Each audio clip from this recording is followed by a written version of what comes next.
video dokumentasi ini, kami akan menelusuri sejarah mitos dan keindahan Kawah Putih. Mari kita menjelajahi lebih jauh, menyimak rahasia di tempat yang mempesona ini, dan mengungkapkan bagaimana Kawah Putih terus memikat hati pengunjung dari masa ke masa.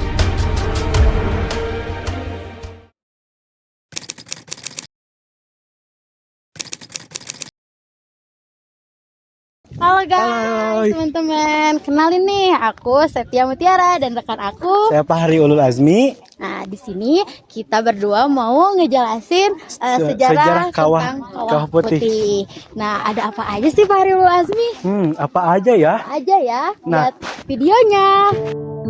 Di antara kaki Gunung Patuha yang indah di selatan Bandung, tersembunyi sebuah permata alam yang telah menarik perhatian manusia selama berabad-abad.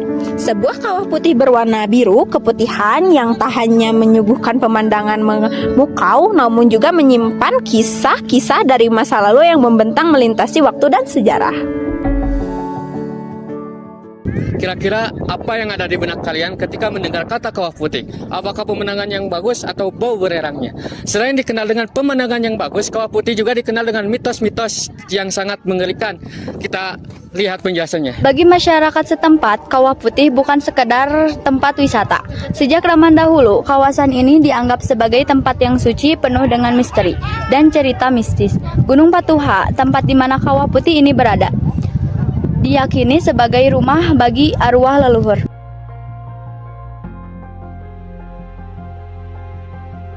Gunung Patuha dipercaya sebagai tempat dimakamkan 7 leluhur orang Sunda dan dipercaya sebagai titik berkumpulnya para leluhur yang dipimpin oleh Eyang Jika Satu. Di puncak Patuha atau puncak Kapuk kerap muncul penampakan makhluk gaib berupa sekumpulan domba berbulu putih yang disebut domba lukutan. Domba itu bercili-cili putih dan berlumut.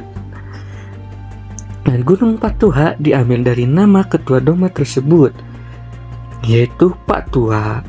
Dan karena itu kawah tidak pernah dilintasi oleh binatang apapun. Setiap ada binatang pasti mati karena keangkeran tempat tersebut. Mitos keberadaan domba lukutan juga sering dikaitkan dengan terjadinya sebuah bencana di Jawa Barat. Saat akan terjadi musibah, Patuha dan domba lukutan itu akan muncul terlihat oleh warga sekitar. Pernah terjadi pada abad ke 1860-an di Ciwidey saat akan terjadi banjir bandang. Domba lukutan dan Patuha pernah terlihat oleh warga saat detik-detik akan terjadinya banjir bandang di Ciwidey. Selanjutnya, mitos cuaca di Kawah Putih tergantung dengan tujuan berziarah yang akan berziarah ke Sunan Ibu. Bila mana rombongan penziarah berziarah dengan tujuan syirik, maka cuaca akan mendung dan hujan. Sebaliknya, jika berziarah dengan tujuan baik, maka cuaca akan cerah.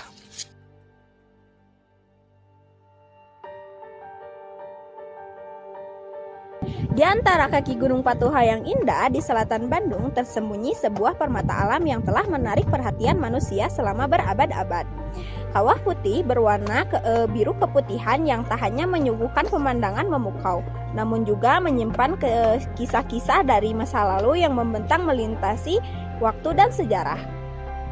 Kalau ada misalnya kesalahan, Abah itu masalah Abah dari ucapan Abah ya. Begini, jadi situs Kawah Putih ini dulunya zaman kerajaan Sunda dulu, sebelumnya zaman kerajaan Pajajaran ya. Itu ada kerajaan Sunda yang notabene-nya kepercayaannya Sunda Wiwitan. Sunda Wiwitan Atau Sunda Buhun itu? Ya, Sunda Buhun. Ya. Sunda Buhun. Nah, di situ kerajaan-kerajaan itu masih ada resi. Oh, Kersian ya? Kersian. Nah, ini ada resi yang pengacara atau penasehat negara itu ya. Ya dinamai Resi Agung Kasepuhan. Apa Resi Agung Kasepuhan yang dinamai ini di Kawah Putih ya, dinamai Sunan Ibu Sunan Rama. Sebab kesaktiannya itu bisa mencalap putra, mencalap putri. Miss, what do you think about this place? This place? Oh, it's a nice place. We don't have this. We come from France, from Paris, Yeah. and we don't have this kind of site in Paris. We have, of course, monuments, but not a crater, volcano crater. But it's very nice. This place is the good. Yes, Yes. very good. Is this your first time here? In Indonesia, yeah, but we are in Indonesia since 3 weeks, and we are 2 weeks in Flores Island.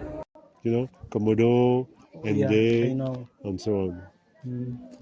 And we came back to Bali, Yogyakarta, and Bandung.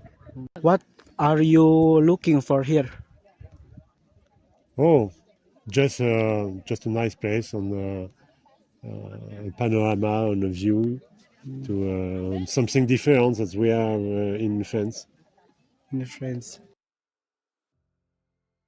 Sejarah Kawah Putih dimulai jauh sebelum ada manusia yang menjejakkan kaki di sana.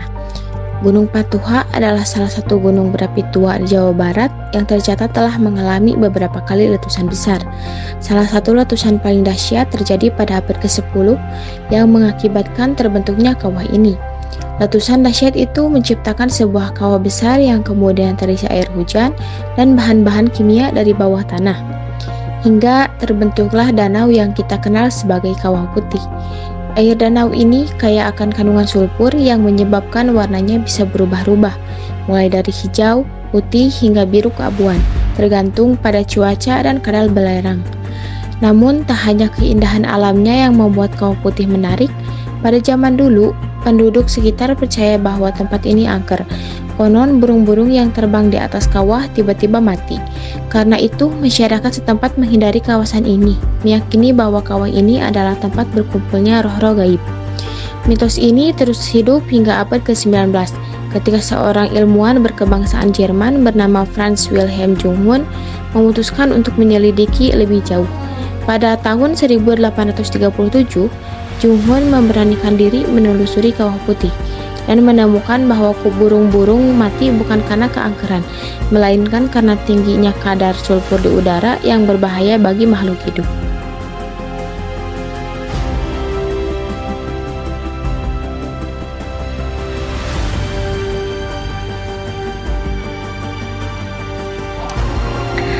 Franz Wilhelm Junghun adalah seorang botanis dan geolog terkenal. Perjalanannya ke Kawah Putih membuka babak baru dalam sejarah tempat ini. Temuannya tentang kandungan sulfur yang sangat tinggi menjadikan Kawah Putih terkenal di kalangan ilmuwan Eropa. Temuan Junghun mengungkapkan fakta bahwa Kawah Putih memiliki potensi besar, tidak hanya sebagai objek penelitian, tetapi juga untuk penambangan belerang. Sejak itu, kawasan ini mulai dieksplorasi untuk penambangan sulfur, meskipun pada akhirnya kegiatan ini berhenti seiring berjalannya waktu. Setelah sekian lama tersembunyi di balik mitos dan misteri, Kawah Putih akhirnya dibuka untuk umum pada tahun 1987 oleh Perhutani sebagai destinasi wisata. Kini, tempat ini menjadi salah satu tujuan favorit wisatawan, baik lokal maupun mancanegara. Keindahan Kawah Putih dengan warna airnya yang menakjubkan, kabut yang sering menggantung di sekitarnya, dan latar pegunungan yang hijau menjadikan tempat ini sangat fotogenetik. Namun, para pengunjung harus tetap waspada karena kadar belerang di sekitar kawah masih cukup tinggi. Menghabiskan terlalu banyak waktu di dekat kawah bisa berbahaya bagi kesehatan.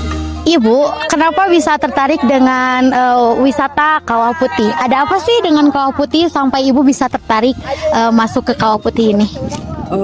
Udaranya bagus, masih seger, pemandangannya hebat, bagus. Jadi Ibu sama rombongan sengaja datang ke sini ke Kawah Putih. Iya, karena mungkin pemandangannya bagus dan sehingga bisa menarik para wisatawan ya. Baik Ibu, terima kasih.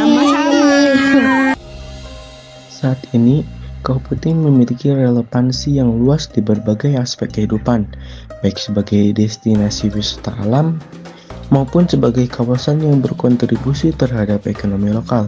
Kawah Putih menarik wisatawan lokal maupun internasional berkat pemandangan yang unik dan iklimnya yang sejuk. Selain menjadi destinasi wisata alam, tempat ini juga sering dijadikan lokasi foto prawedding, syuting film, dan berbagai kegiatan artistik lainnya.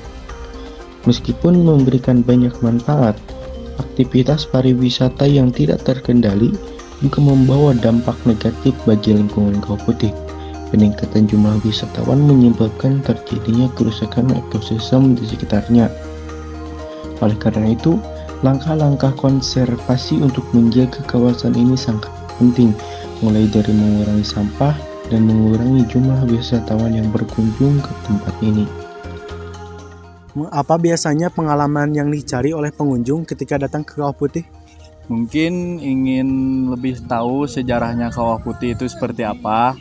Terus ya buat foto-foto keindahan alamnya. Kan suka ada juga yang ambil belerang di situ kan, jualan. Ya mungkin seperti itu. Kalau biasanya belerang dipakai untuk apa, Bang? Buat penyakit kulit, biasanya buat yang gatal-gatal atau obat alami. Lebih ke penyakit kulit sih, seperti gatal-gatal gitu. Kalau misalkan selain itu ada lagi gak? Enggak, paling lihat matahari terbit, sunrise. Itu lokasinya di Sunan Ibu sama atasnya bukitnya Kawah Putih lah. Cuman ya ke atasnya lagi gitu.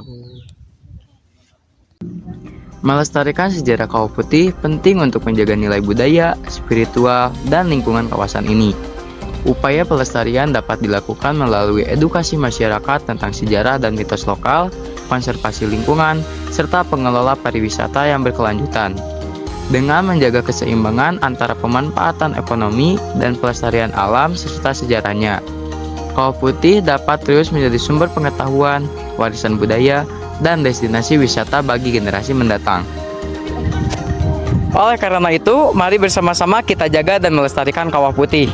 Tidak hanya sebagai destinasi wisata yang indah, tetapi juga sebagai warisan sejarah dan budaya yang berharga. Setiap langkah kecil dalam melestarikan alam dan menghormati nilai-nilai tradisi adalah kontribusi besar untuk masa depan yang lebih baik.